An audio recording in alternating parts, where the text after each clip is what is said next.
Say hi. Say hi. Do you feel the vibes?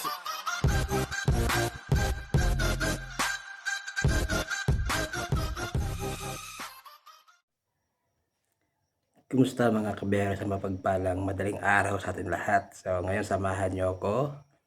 Kami, ayan, pupunta kami ng Maragondon, no? So first time ko na makakapunta doon at second time ko naman na makasama sa kanila sa Joyride. Ayan, na pinamumunuan ni Boss Vinmar, ang Good Vibes Riding Club.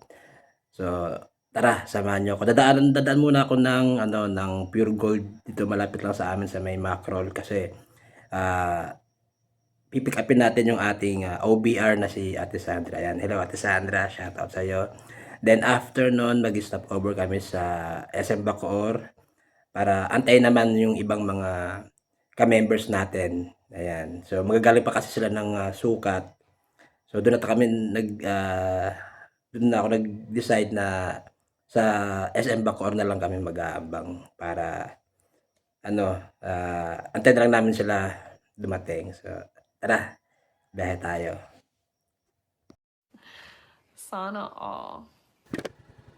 Pupunta tayo ngayon mga kabiyahero na Macrol.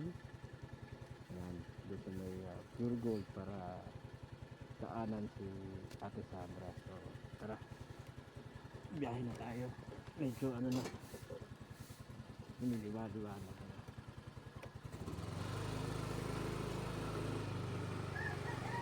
So, yun nga, sabi nga kanina, first time ko mag-ride ng pupuntang Mindoro sa Maragondon sa Maragondon. Naantok na tayo eh. First time ko mag-ride papuntang Maragondon. And then second time ko naman na kasama sila ang GVRC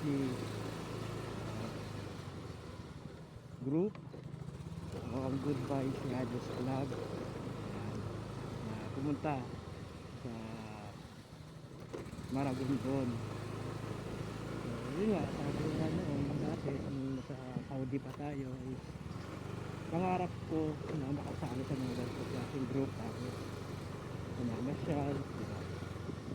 So, this time yan, na tupad na yung ating pinaka-aasam-asam. So, marami tayo mamaya, papakita ko sa inyo kung gaano kami karami. Yung iba, doon na sila sa meeting space nila sa may Petron, sa may likod lang ng SM Sukat. Ayan. And then after padaanan si Cassandra, doon naman kami mag-aantay sa kanila sa SM Bacoor. Ayan, sa may papuntang Tansa Kawis. Ayan. So hindi na kami dadaan ng ng Kakawit. Patansa na yung dadaanan namin. Ayan.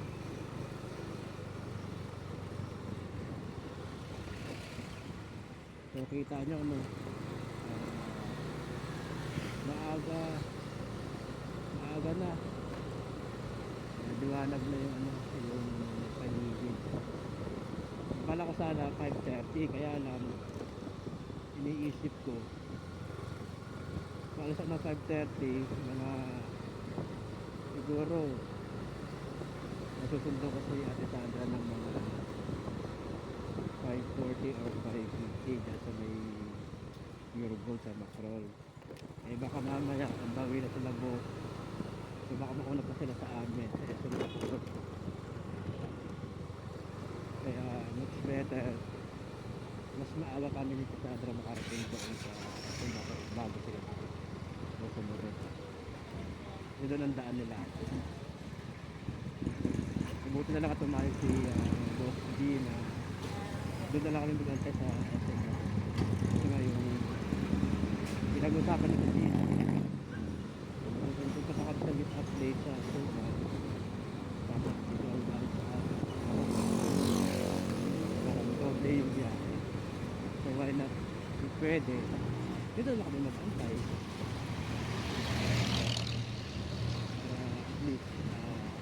less pa sa ano sa pagmamadali. So hindi natin alam kung ano yung nakasunod na mangyayari, pero samahan nyo kami sa aming journey ngayong araw ng Sabado. Ewan ko lang kung dito na sa Sandra. Marayo na yung biyahe to. Dala nga pala si Scarlett, si Victoria, kasi may problema si Victoria sa Scarlett. Then yung last time na video ko, ayan diba, pinakita ko sa inyo na nagloko yung mga wiring ni Victoria at pumusok pa nga. Mabuti na lang nakauwi pa rin tayo ng bahay ng walang aberya na na-encounter habang sa daan tayo. Nag-vlog pa rin tayo. And then yun, order tayo ng harness, siguro baka next week papakabit ko natin. Kahapon lang ng tanghali dumating yung harness, hindi ko pa siya na-unbox kasi nga pagod na rin ako pag-uwi kami kahapon, tulog ako. Kasi tayo sa may kasa ng gawaran, nakapagriga ako. Sa mga nanonood sa mga artista, ayan sa nanonood at samahan nyo kami ngayon sa aming journey sa Pintang Maragon. Yan, sa may Atungan Beach, doon ang aming ngayon punta. Malapit na tayo sa may Macol, sa Merian. Malapit na sa Pintang. Kita nyo maliwanag na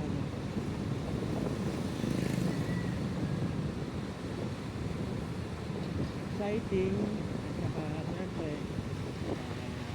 alam mo yung parang bumalik ka sa kabataan sa sobrang galit mo. Masaya sa pakaramdam, agala ka na nakambang ka sa may mga pagkain, mga lalaki, kami mga member. Mamaya nagalito na tayo sa Patungan Beach. Interviewin natin si Boss D, paano niya nabuo itong Good Vibes Riders Club. Saka yung mga ibang member natin, interviewin din natin sila, pagdating natin sa Patungan, kasi malayo na. Kailangan bukas na tayo sa Patungan ride safe. Dati pinapanood ko lang yung mga ganitong klase video sa YouTube. Dating din pala yung time na tayo naman yung magkakanta ng video. Sa mga nakakapanood, maraming salamat sa ating content na sa amin. Hindi ko lang kung dito na si Ate Sandra sa 7-Eleven. Ito ko sa babalikan ko kayo, babalikaan ko kayo. Tayo ko lang yung sa Pure Gold. Nag-view lang. Dito na kami ni Sandra. Dito na kami sa may SM Bacoor. Ayan. So, inantay lang namin sila Boss Bin at yung mga kasama natin. Kasi ito yung advice ni Boss. Dito kami magantay sa may Alpha Mart. So, ando pa sila sa meeting place nila, on the way sila dito. Habang tayo ay mag-aantay lang sa kanila papunta rito. Kabayanan niyo mga kabayanan. Ito nga pala mga kabahero si Scarlett. Ayan. So, ano muna to, sub muna kay Victoria gawa nung injured si Victoria ngayon. Bukod sa harness, yung rayos, papa-align pa natin. So, eto si Scarlett. Yan, ang kasama natin ngayon papuntang Maragondon. So, malalaman natin yung kanyang capability. Yan. So, first time ko ulit magdadrive ng scooter ng malayo. Ayan. So, samahan nyo kami sa journey namin ngayong araw. papuntang Maragondon.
Ayan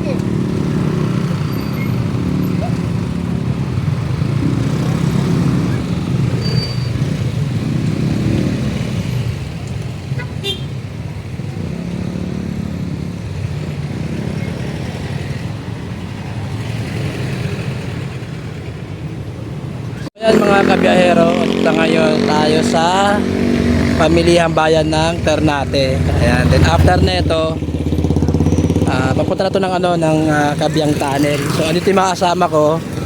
Ayan, puntahan natin sila. So tatawid lang tayo. Sandali. So ito ang pamilihan ng Ternate. Ayan. So dumating kami rito, wala pang 8. Ayan. So ito yung mga kasama natin. Stop over muna tayo. Ayan.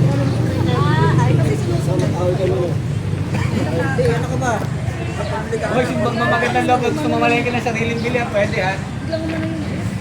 Boss, gagawin. Sige lang, sige lang. Ayan. Medyo busy sila ngayon sa breakfast. Ana! Bali ng katagulong mo. Hindi ka makain ng pagkuhan. Ayan o, shower out sa kanila o. Busy. Mga pagod. Gutom. Balat ka ba?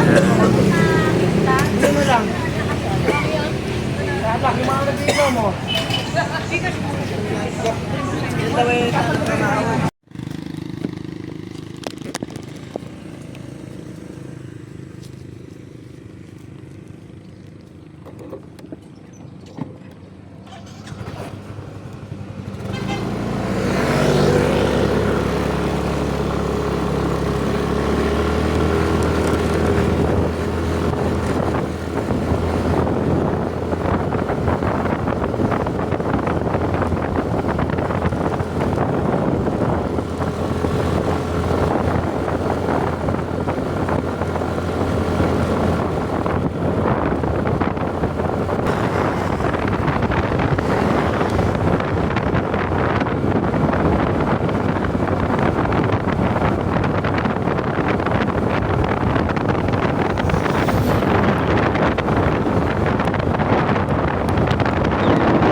So ayun mga kabiyahero, no, finally nakarating tayo ng Kabyang Tunnel at mapapansin nyo maingay sa unahan natin kasi may mga motor. Ito yung mga kasama natin. Ayan. So pakita ko sa inyo yung, yung Kabyang Tunnel. So ito ang Kabyang Tunnel mga kabiyahero, ang isa sa mga sikat na spot dito sa Cavite, no? Ayan. At kita nyo naman, lahat ng mga riders nandito, nagpupuntahan. Ayan. Kung mayroong Marilake sa Rizal, ayan, meron namang Kabyang Tunnel sa Cavite. Ayan sila. Sa inyong iba natin kasama, nandoon pa sa harap. Ayan. Papapicture din tayo later on. Ayan. Ito yung ating, ating motor.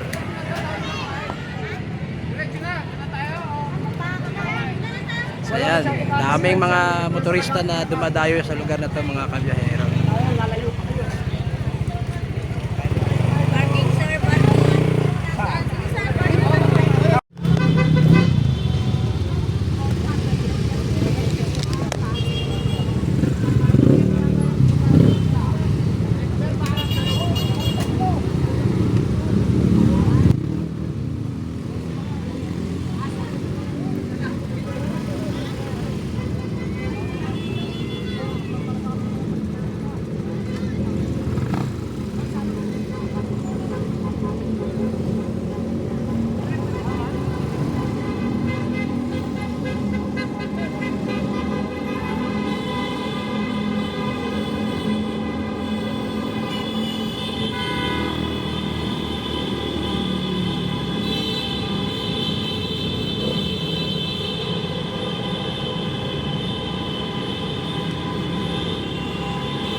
juice, libre na kati, 50 lang.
Yung ano, ako rin magbabayad niyan. Yung mga magsichinelas. Yan ang bahay ko, kapalit na. Magsichinelas na ha. Iwanan na lang sa compartment ng ano, ayaw nyo dali sa patos nyo. Ayusin ko kasi magulo.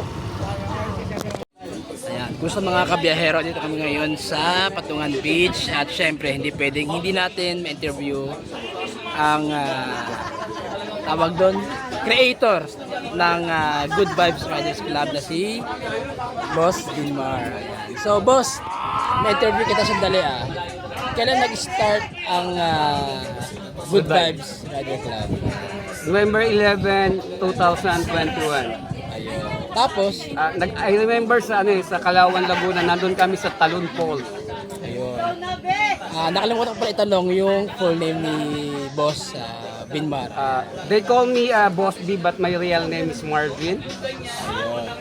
And second, ayan, sino yung mga mga member na sumali sa club natin? Actually, marami. Kaya lang itong sa akin kasi pinag-aralan kong mabuti. Hindi katulad ng ibang bumubuo, hindi nila pinag-aralan. Dito sa Good Vibes, pwede ang babae walang motor. Especially yung mga solo parent. Para ma-reset sila. Diba na, ay, pwede pa pala kami maging masaya. Dito sa Good Vibes, hindi pinag-uusapan ng pera, makakasama ka kahit wala kang pera. Kung wala ka mang pera, sabihin mo sa akin, hindi ko naman kita papangalanan, so kasama ka pa rin. Yun ang pinakamaganda rin. At isa pa ay boss, ayan, sa mga kabiyaheran natin na gustong sumali, ano yung mga requirements, halimbawa, na gusto nila maging part ng club natin? Actually, dapat walang sa samahan dapat walang plastikan, walang pasikat Dapat totoo lang tayong lahat para masaya tayo. Saka may sila ng buhay natin, especially nasa middle age na tayo, nasa danger age na tayo. So, yung gawin natin is mag-enjoy na lang. Pero siyempre, yung responsibility natin sa mga anak natin, yun yung number one. Kasi ako solo parent din ako Tapos, una, dapat mayroon kang motor. Sa lalaki, yes. Pero sa babae, kahit walang motor. At willing ka Mag-angkas. mag-agkas. Ayan. So sa mga kabiyahero natin dyan na nanonood ngayon sa mga oras na ito, na gustong sumali sa club namin, si Boss Binmar, ayan, message nyo lang siya. Ipopost ko yung kanyang Facebook. Gusto niyo maging part ng club namin. Napaka-bait na tao to. At lahat naging part ng club na to. Natutuwa rin ako, ako sa naging member na ito. At ngayon, nandito kami ngayon sa Patungan Beach to celebrate. So anong pinaka-final message Actually, mo, boss? ang masasabi ko lang dyan to become a good leader, naniniwala ako dapat you have a good heart.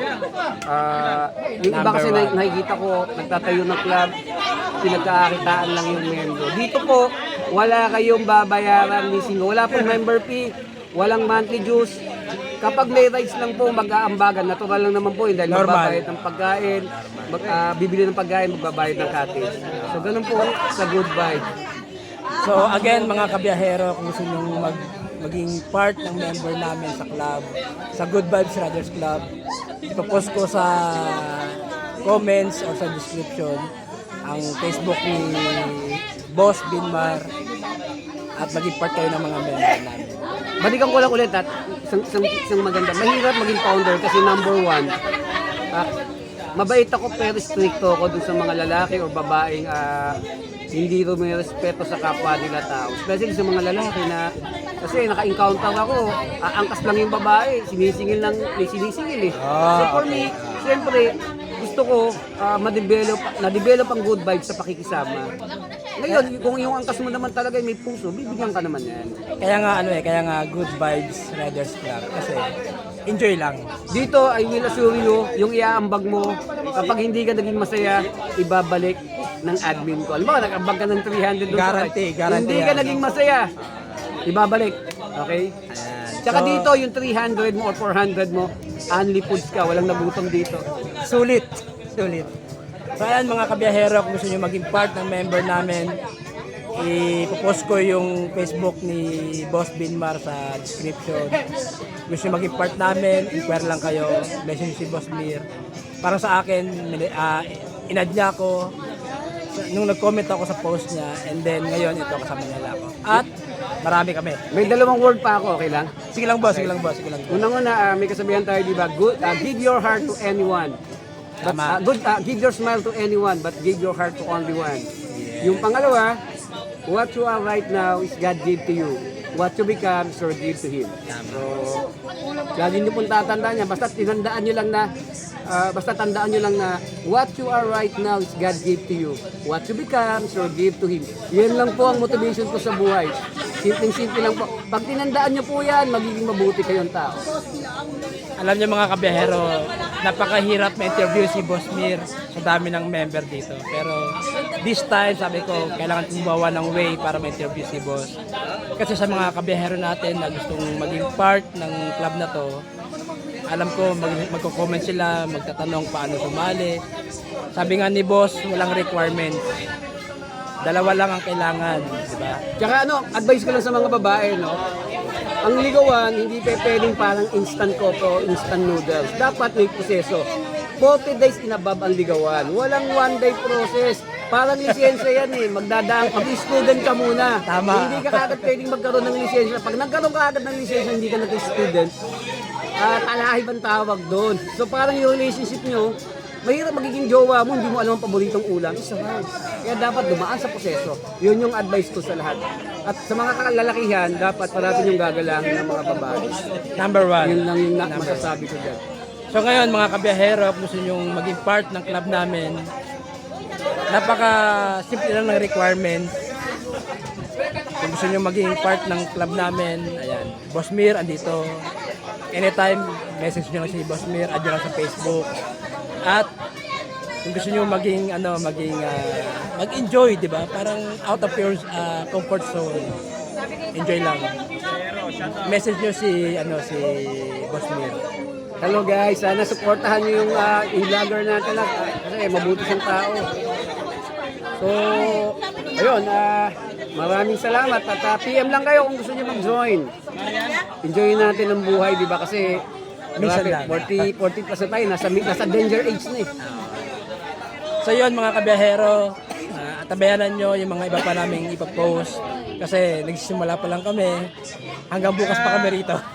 So tabayanan nyo. Number 1, Patungan Beach. Okay dito, nandito lahat ang kailangan mo, pumunta lang kayo, may kubo, kawali, kaldero, papahiramin kayo. So at least na-interview ko si Boss Mir sa dami ng mga members natin na in-entertain niya, di ba? Binigyan niya tayo ng time para makausap tayo. At ikwento sa atin paano nag-start yung Good Vibes Riders Club. So sa mga kabiyahero natin na gusto mag-start at gusto mag-join sa amin, message lang si Boss Mir. Luto na yung sinigang, kain na tayo guys! Luto na sinigang! Yun ang masarap doon. So again guys, kay Behero so signing off. Yan, peace out. Thank you.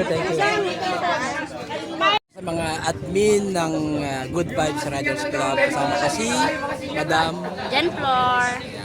So Madam, kailan nag-start ang Good Vibes Riders Club? Actually, ang Good Vibes ay nag-start ng 2021. Pero ako, nag-start na ako this year. Ayan. So, thankful naman ako kasi napili kagad ako mapagkatiwalaan para mag-admin. So tanong lang, syempre maraming tawag ito, gumugulo sa mga kaisipan ng mga riders na ano ba yung ano bang meron sa club natin, sa riders club natin. Okay. Sa Good Vibes kasi actually marami nagtatanong bakit hindi kami nagpapa-register sa SEC. Kasi nga ang Good Vibes ay para sa mga single parents na kumbaga yung budget ng single parents is most ng family lang tapos kung may extra, saka ka lang makakasama sa rides. So hindi rin kami nagpa-register sa SEC para kung sino lang yung available na sumama, makakasama siya. And then sa mga naguguluhan naman sa Good Vibes, kung bakit maraming sumasali sa amin, kasi nga sa Good Vibes, meron kang kalayaan. Pwede kang hindi sasama, pwede kang sumama, no problem sa amin. At ang importante, may motor ka. Yes, hindi naman. Kahit walang motor sa amin, pwede gagawa namin ng paraan yan. Marami kaming riders na mababait. Sasama kanila sa gala. Ang lalaki. Oh, ang mga riders na lalaki, isasama kanila sa gala. Basta magaling kang makisama. So ano ba mga syempre, yung mga kabehero natin dito, nagtatanong, ano ba mga requirements diyan, ma'am? Sir, ganyan. Unang-una, basta sa riders na lalaki, unang-una meron kang sariling motor, registered yung motor mo, at okay yung motor mo pang rides talaga, condition palagi. Pang long ride. Pang long ride. So sa mga kabehero natin dyan, again, sa mga gustong sumali, ito si admin natin na Tatlo po kaming admin, si Annabel Barallas and si Boss B, Ben Marbalat. so sa mga gustong sumali sa mga kabehero natin dyan na nanonood, walang rito, walang mabigat na requirements. Basta gusto mo lang mag-enjoy, mag-rides, at hindi ka mag-angkas, number 1 yun, di ba? Siyempre, Importante sa amin yung ugali. Ayun. Magaling makasama, responsable. Pangalawa, hindi ka masilip sa ambagan. Bakit? Kasi may mga kasama tayong mga riders na minsan walang pera pero may panggas. Pwede yon, sasama namin yun. Kaya minsan nagtataka sila, bakit ang dami namin, ito lang yung koleksyon. Kasi nga, ginawa natin ng paraan yung mga kasama natin na gustong sumama pero wala silang budget. Pero may panggas, which is pwede silang mag-angkas. So, kasama ka dun. kaya sa mga gusto sumali natin dyan, sa mga kabehero natin, ano pag inaantay nyo, ayan, join na kayo sa amin sa Good Vibes. Riders. So again, thank you kay Madam Admin John Flor. Ayan. So, thank you. Mga kabehero, ano pang inaantay nyo, join na kayo. Sa mga taga Luzon at North, wala problema. Pag gusto sumali sa amin, anytime, anywhere. Message na kayo kay Boss Binmar, kay Admin. Pwede kayo makasama namin. Thank you. Next time. Oh my